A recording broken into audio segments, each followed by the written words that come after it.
The aspirational vibe? The aspirational vibe.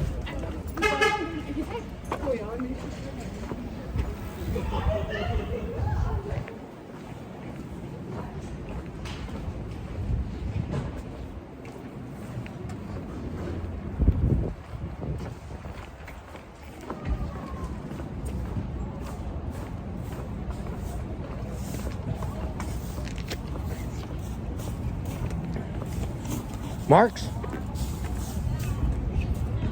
How's it going, man? How's everything? What was your name, Marks?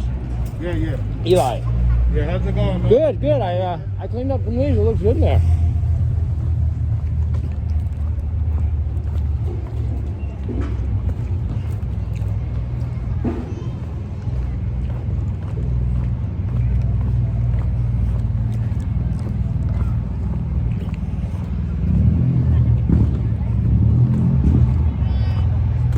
Hey.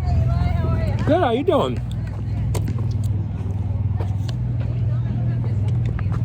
You want a hit?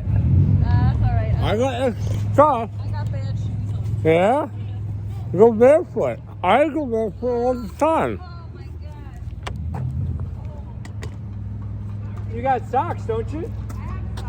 What I do is I take that broom and I sweep it so there's nothing sharp, and then I go barefoot because that's how I exercise my feet. Because I read that that's what the University of Oregon track team did. And that's how they got better than everyone else. And then I read about it and I was like, oh, it's because you feel better. They race barefoot. Everyone who makes, do gymnasts run in shoes and do flips in shoes?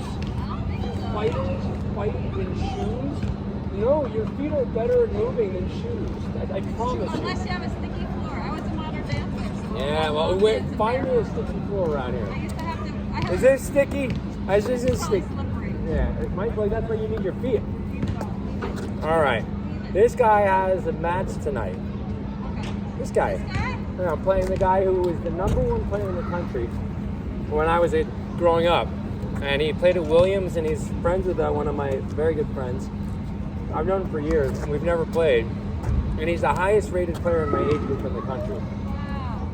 Where are you playing? At the Union League Club. You beat it, right? Beat him. I'm gonna take him like this and go, where do you want to go? You want to go to Mexico? And he's gonna be like, yes. I'll be like, oh, go to Brazil. He's gonna be like, I don't want to go there. And I'll be like, well, then where do you want to go? Because wherever you want to go on this court, it's gonna be someplace you don't want to go. And that's what's gonna happen. You need to learn some languages if you're gonna play my game. I'm sending you to the moon. Is it gonna be broadcast online? No, not this is it's a real match. It's a league match. It's the Open League. It's the City Squash / Union League Club, which is an interesting marriage, if you will, between what is essentially a conservative Republican club and a nonprofit from the Bronx that supports urban kids. Nice.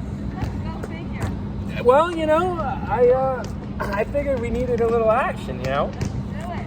So, Are you warming up? well, I've been match at 7. The guy who was number 30 in the world is playing at 7:30. He's a French guy named Laurent Elleroni. He's not one to be trifled with on the squash court. He's he's beautiful player. I mean, everything that I like about the game, he does well. Have you played him before? No, he would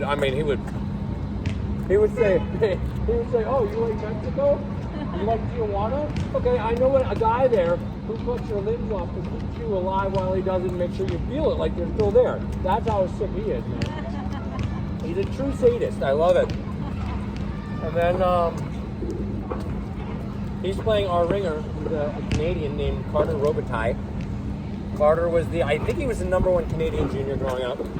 And his coach is actually my coach's coach. And this guy, Carter, is beautiful as well, but in a very different way. He's like a dancer. He's like a prancing dancer. No, I mean, he's like so light and elegant, and he zaps and whips and caresses, and he can hit the ball. I mean, nice, you know. But it's a different kind of exploration of the kinetic chain, if you will. You know what I mean? You are in it. I got a match tonight, you know? What am I going to do? I got to win. I can't go back to the playground and be like, how'd you do? Like, well, I played good, but you played better. You can do that. That's all right, too. No, you don't. Give it your all. As long as you leave it all on the court. That's not my issue. Actually, you know what? I've never played this guy. We'll see what he might. You know what I say? Let's figure out what happens. You know, I gotta say, I watched this Mike Tyson interview the other night. He's getting back in the saddle, man. And he's fighting Roy Jones in like a week. 55, and he looks diesel. He is a big bad man, like Tyson. He's actually very interesting and articulate as well. If you really listen to him, he has some very. What about the rape charge? Well, I think he went to jail, didn't he? I don't know. Tyson spent. Yeah, He's the ear biter too, right? he also got banned for that. I'm saying. Hopefully he's worked through it all by now. Well, I mean, he'll talk about it. He'll talk. He's very open. He has a podcast. He's a very thoughtful guy. I mean, he uses his diction is fascinating. Yeah. It'd be like, the soliloquy that I was living in the first half of my life was pedantic because there was no faithful hero to the human race that was substantially located in Brownsville. And you'd be like, did he just say what I think he said? And you'll be like, wow, Kant couldn't say that. Wow. Anyway, he says stuff like that, and you'll be like, and then he'll use words that I like. There was an author who wrote a book which annoyed me because it was like clear he was trying to write the great American novel, and he wrote 2 books. It was called The Art of Fielding by like Chad something.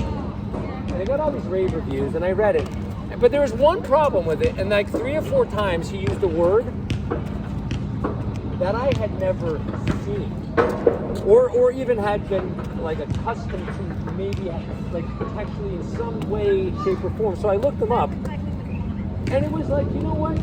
That doesn't further your writing.